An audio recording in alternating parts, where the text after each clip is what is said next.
Good morning at syempre Starbucks pa rin. At ito meron tayong dalawang new arrival na Toyota Rush. Baka may naghahanap sa inyo. Isang 2023 na Toyota Rush GRS, itong kulay white. At isang 2019 na Toyota Rush G, kulay red naman. Pero ito, start na muna tayo dito. Baka may nagkakagusto sa inyo. 2023 Toyota Rush GRS. Yan, 1.5 engine, gas, kulay white. At napakababa lang din ng mileage na ito. Nasa 20,000 lang mahigit. Ayan, sa may gusto na ito, 898,000 na lang siya. 898,000. Siyempre, basta nakapalo sa atin, ayan, libre na rin transfer of ownership. Siyempre, ayan, sa mga nagkagusto ng kulay white, sa naghahanap ng 7-seater, pampamilya, 898,000 ang asking dito. Pero siyempre, negotiable pa naman yan.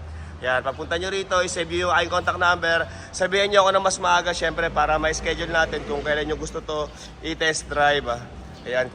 Okay, so ayan, ikutin lang natin syempre. So ito number 8 yung kanyang coding at meron na rin siyang bumper. Iba na yung kanyang harapan. GRS to, top of the line. So ito naka 2-tone mags na rin at makakapal ang mga gulong. Ayan o. Okay, at meron na rin siyang roof rack ayan, sa taas. Naka-tint at naka-rain visor. Syempre first owner. Ayan, gas engine, 7-seater. Sa mga naghahanap ng ganitong unit. Ayan, sabihin nyo na ako ng mas maaga. Okay, sa likod meron na rin siyang dalawang back camera. Ayan, GR Sports, kaya naging GRS. Okay, so check naman natin yung kanyang loob. So ayan, syempre, keyless entry. So ito yung kanyang susi. Okay. So ito yung kanyang loob. Ayan, at isa pang maganda rito, ito naka-upgraded na rin yung kanyang monitor. Syempre, meron na rin dashcam. Ayan, at ayun, dahil GRS, push start button. Okay, 20,000 lang mahigit yung mileage nito. Ayan, automatic transmission at meron na rin siyang mating. Bago rin itong kanyang deep dish mating at ayun, nakadito pa yung kanyang mga booklet. Ayan, kompleto. Ayan, 20,000. Check natin yung kanyang saktong mileage. Okay, so ayan, start natin. Ito, syempre, tapak brake. Ayan, one click start. So ito, naka Android monitor na. Hinaan lang natin at baka tayo makapiright. Kasi yan. Ayan, meron na rin siyang dashcam. Okay, may parking assist. Nag-auto record dyan. QCA yung tataka. Ayan, syempre sariwang dashboard.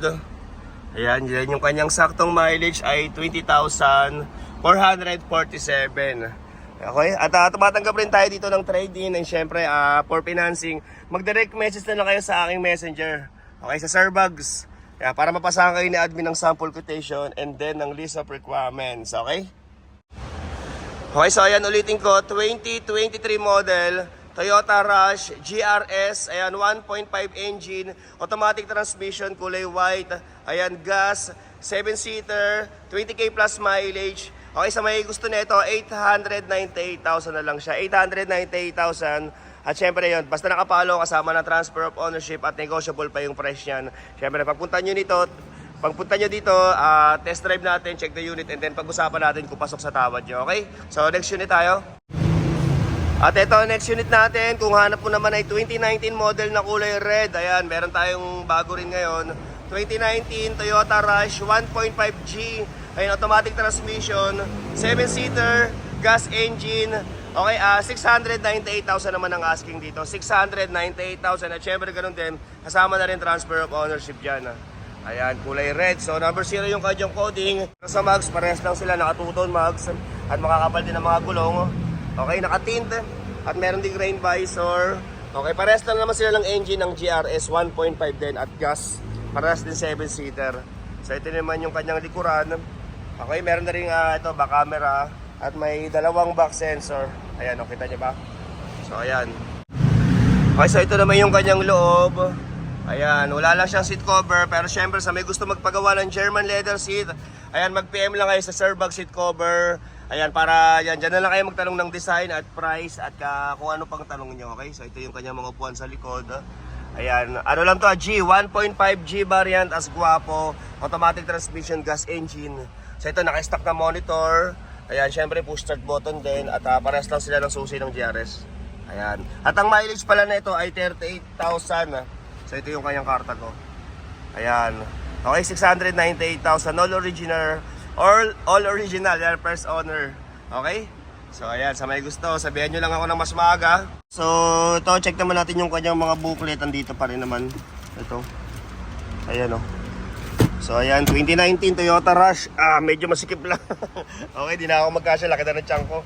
Okay, so ayan, ulitin ko, 2019 Toyota Rush 1.5G automatic transmission, kulay red, gas engine, 7-seater, ayan, 38K plus mileage, 698,000 ang asking dito. 698,000 at negotiable pa naman yan. At next content ko, ayan, abangan nyo itong Geely. Ayan, ibabaksak presyo na ni Bossing kasi medyo natulog na, ilang buwan na, hindi pa nabibili. So, tawaran nyo na lang to, sabi ni Bossing, basta hindi siya lugi, bibigay nyo na to. 2023 Geely Coolray. Ayan, tsaka itong ating Hyundai Santa Fe. Ay, ito pa lang, Palisade pala. Ito Hyundai Palisade pang, ano dyan, ang pronounce.